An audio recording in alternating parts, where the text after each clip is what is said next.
I'm Scarlett, this is Trash Cinema, now watch this disappear!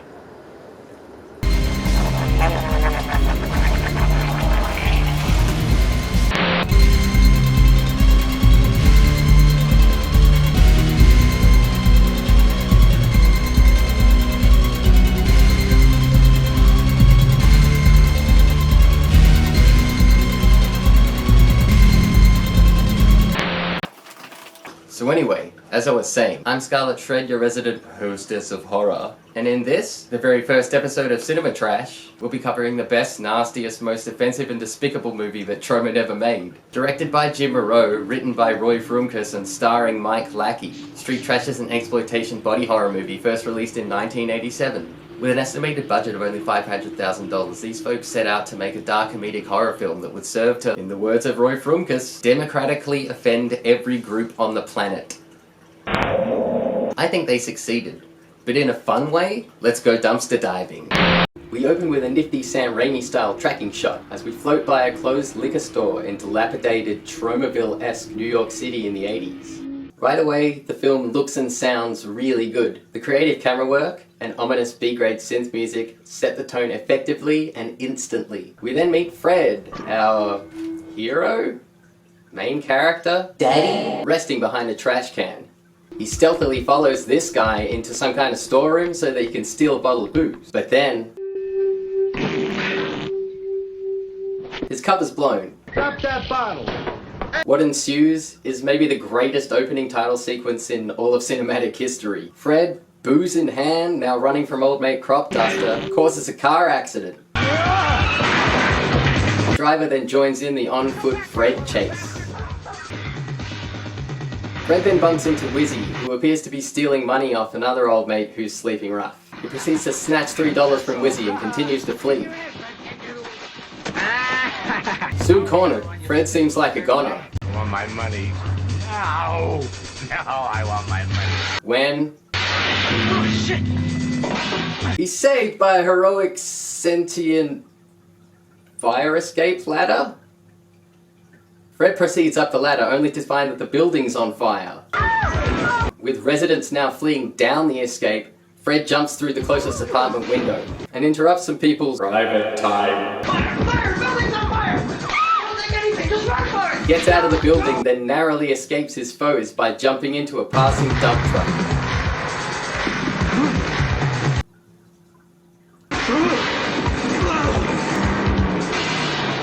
Whoops! We start the movie proper as the director's credit lunges at us. We enter a large junk car yard where we meet Wizzy's boss, Bronson, and his business associate. She handles my business affairs. Okay. Bronson is a deranged ex-Vietnam vet with the most diabolical case of post-traumatic stress you've ever seen. Wizzy informs him that Fred stole his money. Those damn kids from the collision yard, they grabbed me, took my money, and they ran away. Bronson takes this poorly. On an infiltrating son of a bitch! Right now! Cut to a liquor store basement where we find Ed, the local bottler guy. He finds a crate of 60-year-old wine called Viper hidden in the wall. And decides, fuck it, I'll just sell them for $1 a piece. Why not? Wait a minute. Dude, that stuff is definitely past its use-by date. Fred enters the store and has a friendly chat with Ed. How's your daughter? You'll never know. Place looks cleaner than usual. Yeah, I swept it out once. Another gentleman makes a grand entrance. Steve, watch out for that way. Oh, Christ. And while Ed's back is turned, Freddy Boy gets the old 5-finger discount on a bottle of Viper. The secret ingredient is crime. We then briefly detour to find Bronson and the boys doing a bit of community I don't care. want you near my fucking car! Get away! Get away! I think you may have missed a spot or two. Boss's cam! Weekend warrior. All finished. Fred is catching up with old mate Paulie, who is just delightful. I haven't had a decent bowel movement in a month. Paulie lifts the Viper, then he bails. Suddenly, Wizzy approaches for a financial inquiry, The fucking money. leaving Freddy Boy unconscious. Paulie and his newly acquired Viper head to an abando to find a nice throne to sit on for a drink. And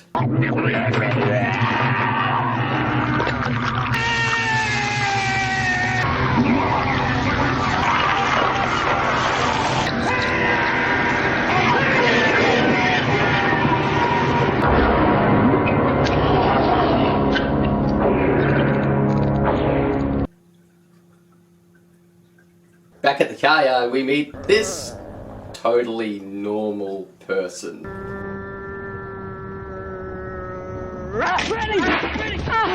And this one. There were these two dogs in the front lawn humping.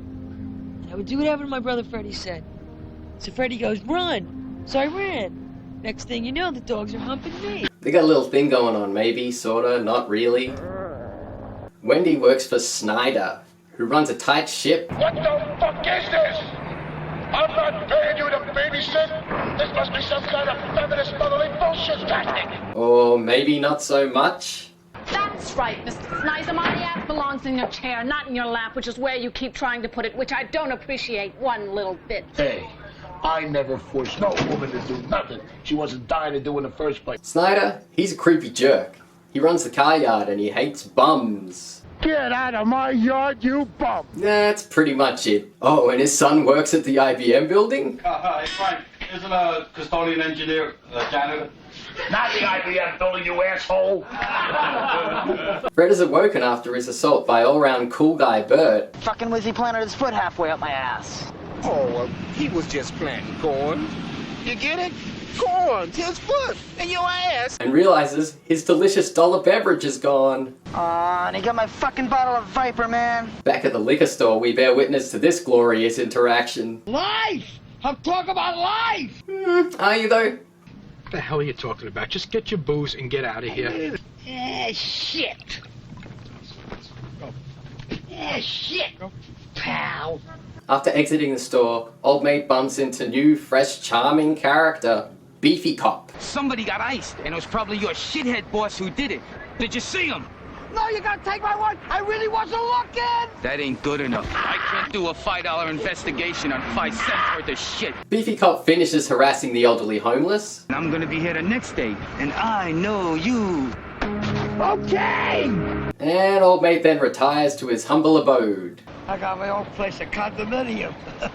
where he makes fast friends with this feline. Hey, hi, pal. And proceeds to have a snifter, little sippy. One drink of this, and fuck Skipper. And he melts. Never went. Dripping all over the face of the writer of the film, killing him. No, really, this guy is played by Roy Frumkus, the writer. Beefy Cop steps in as a crowd forms. And decides it's a good time to charm some of the locals. Officer, he's in tremendous pain. Can't you do something? Lady, I can only take one person at a time. But there's only one guy there to save, and... Lady, what's the difference between you and a tape recorder except that I can't shut you off? Transphobic remark incoming. Baby, I ain't sure you don't got a cock. Lovely. Back at the junkyard, Bronson gets some air support. Air support! But then neglects his business associate's needs. So mad. Can't even fuck me anymore, you bastard. The reaction is taken poorly by Bronson. Don't you ever mention me in front of the men again, do you hear me? I'll flat your ugly face. Who then recites some poetry. So she ain't no bathing beauty. So what? Huh? She's better than most of the pussies running around here. Meanwhile, Fred and his twink brother get all nostalgic over some childhood memories. Dad really didn't let you watch Godzilla movies? You were doing the backstroke in his balls, don't you remember? Bert goes shopping. He makes quite the entrance. This scene literally has nothing to do with anything. It's kind of offensive, it doesn't advance the plot in any way, it goes on for way too long. But it's also the most amazing and ridiculous scene, maybe in the whole film?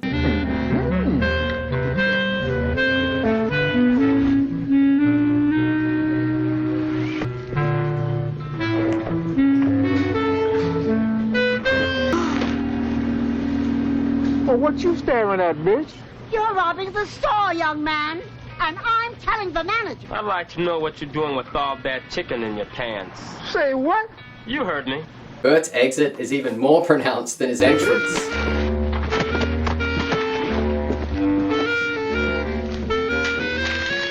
Watch this one now. Downtown, the cops try to save the case of the melting homeless. Could it be that fire jelly from Nam? Nepal? Yeah. Nah, Nepal don't work like this. Assisted by Jimmy. Hey, Jimmy! How you doing? What's up, Roman? Beefy Cop really likes Jimmy. Back at the car yard, Bronson has a little nightmare about Viet Cong vampires?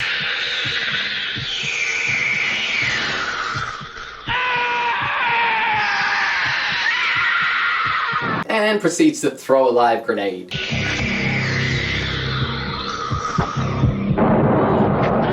Then gives a little seminar on fair labor distribution. Who's on watch?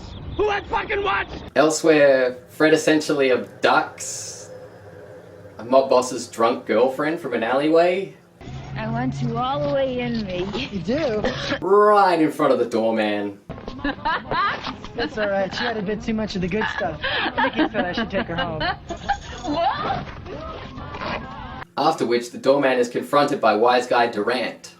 Look at this cocksucker, he's eating chicken. He's supposed to be watching the fucking door. Mr. Duran, it's good to see How you. are you, Mr. Duran, huh? Who isn't happy with his work ethic. You saw with me 100 fucking times. Why didn't you come in and call me, you fucking imbecile? You fucked up, you know that, don't you? Take a walk. Sorry. Fred takes a nice lady home but bails after a furniture malfunction. The vet fell. He passes out on the floor. And a bunch of people living in the car yard start acting like zombies for some reason, and they decide that they're gonna take the woman. Meanwhile, Wizzy gets hassled by 80s movie punks. Leave me alone. Let's get him up. Look at my wife. Why you get out of here? Those damn punks. You know how to spell sucker. He gets dragged off the street in the nick of time and thrown into the back of a police van occupied by several sex workers. Get this smelly motherfucker from under my nose. He's briefly interrogated. I'll tell you whatever you want, but it's Bronson. Oh, you know the man. And then showered and cleaned as punishment? At the car yard, Snyder does some sleazy, nasty shit. Well, you could have chewed your way out. Hangs with a doggo. Don't do that. Throws a little tantrum. This just ain't my day. And then does some sleazy or even nastier shit. Bronson attempts some amateur junkyard bottom surgery. Useless ass shit. And the boys play keepings off. For God's sakes, get on ice! Get the fucking thing on ice! The dick changes size between shots.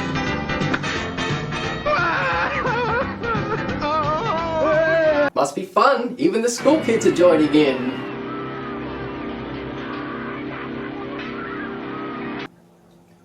Down at the precinct, Durant and the door guy have a nice polite conversation. The Don of douchebags, that's what you are. Hey kid, I'll tell you something, Nick the Dick, that's what they call you behind your back, you know. Totally civil.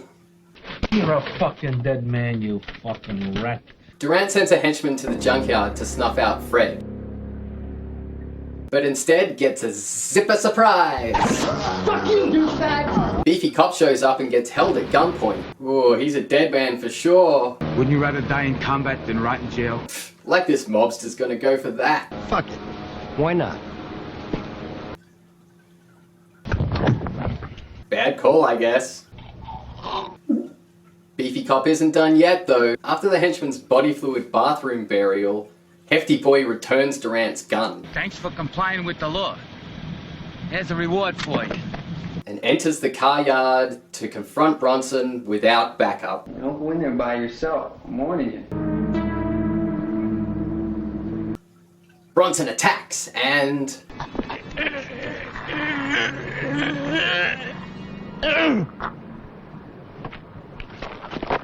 Well, that didn't go very well.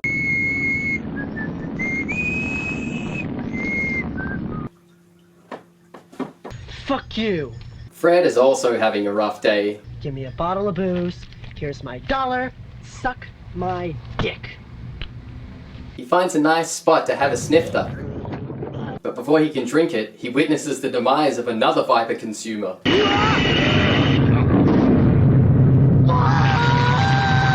Mildly bewildered, Fred rushes to tell Ed about the toxic wine. Gotta tell Ed? Wizzy's an asshole and Wizzy's a schmuck. Wizzy's a bum. What harm's a few minutes for some petty revenge gonna do? You gotta learn to respect the Wiz, you piece of shit. Now watch this disappear. Right? Fred then remembers his mission objective. Gotta go tell Ed. Fred finally gets to Ed's store just as he's sipping down on some sweet, sweet Viper. Ooh, maybe shouldn't have stopped for that sweet, sweet revenge. Whoopsie!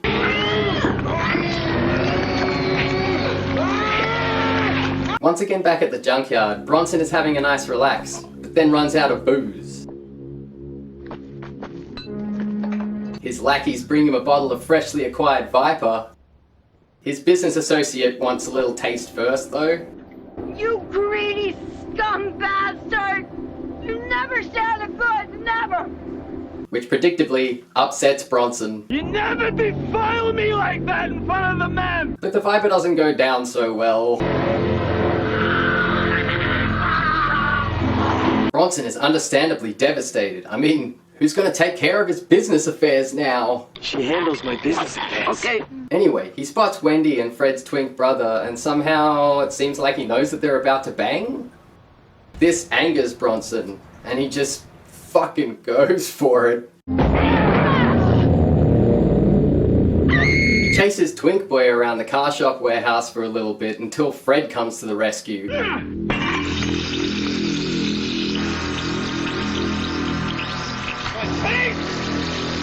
But it's not super effective. Meet your ancestors. Just as it looks like the end for our charming central character, Fred's twin brother saves the day with the power of pressure-propelled projectiles?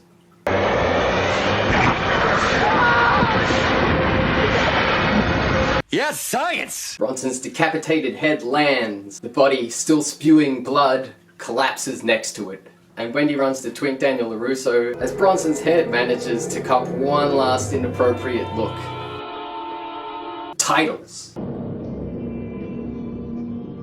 Finally, we're treated to this magical pre-credit sequence between the doorman who's now been caught and Big Boss Daddy Durant. You know what I'm gonna do with this cane? I'm gonna shove it down your throat until it comes out of your fucking asshole, you big mouth bastard. The door guy pleads for his life. Let me kiss the ring. Let me kiss your ring.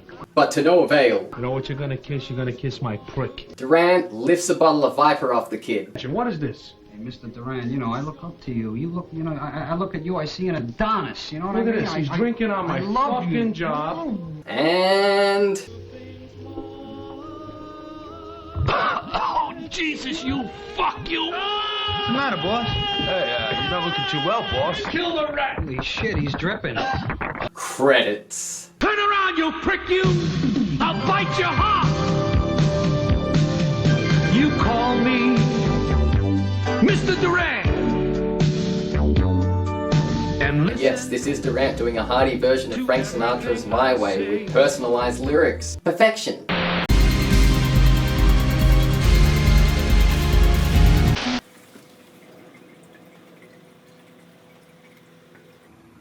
I still vividly remember the very first time I ever saw this film. I was 17, I was staying over at a friend's place and it was a Friday night. While at the local video store, we found a small subsection right at the bottom of the horror section. This section was labelled trash. And the first film we picked up was Street Trash. Fucking blew our tiny minds. I'd never seen anything like it. The dark and offensive humour, the multicoloured splatter, the absurd yet memorable dialogue, and general surreal disjointedness in place of a linear plot were fascinating to my teenage brain. No 3-act structure, no character arcs, just stuff happening. And maybe the filthiest movie ever made, as in you can almost smell it and you may feel like you need a shower after your first viewing. In many ways, this is the film that first sparked my lifelong love of bad taste cinema. But at the same time, nothing since has really come close. Toxic Avenger, Slime City, The Staff, Hooper with a Shotgun, all great films, but none of them touch Street Trash's nasty, sleazy, oozy gnarliness, or its cinematic creativity. Troma wishes its films were this good. Every shot is perfectly unhinged, every musical sting appropriately putrid and dissonant. the oozing, hyper-coloured, pus-filled gore effects, courtesy of Jennifer Aspinall, who worked on Troma classic The Toxic Avenger, and Mike Lackey, who also plays Fred, are equal parts repulsive and cartoony. And the dialogue is just perfectly disgusting, politically incorrect, and endlessly quotable. Standout performances from basically everybody, but my top three have got to be Bronson, Money! Sucker! Door Guy, The Don of douchebags, that's what you are. and Snyder. Get out of my yard, you bum! In terms of negatives, I think there are only a couple of moments that could really have just been left out of the film altogether. The implied assault on the abducted wasted lady by the zombie homeless, and the scene in which Snyder finds the dead body. Especially the former. It just doesn't really fit the tone of the movie at all. Aside from this though, the film is pretty much the best thing ever. It's perfectly tailored to my horrendous, trashy, problematic taste in B-grade schlock horror cinema. If you enjoy Troma movies, John Waters, early Cronenberg, or just have generally wretched taste, you'll probably take to street trash like a perv takes to degeneracy. Not that I know anything about that. Street trash is, in my humble opinion, the greatest good bad movie of all time, and I'm giving it 10 melting vipers out of 10. Hi, thanks for watching. I hope you enjoyed the first Cinema Trash video. If you did, maybe chuck a cheeky thumb up and subscribe to my YouTube. You can also go check out our Patreon if you're into that sort of thing. I've been your humble hostess of Melting Misfortune, Scarlett Shred. Until next time, goodbye, don't die.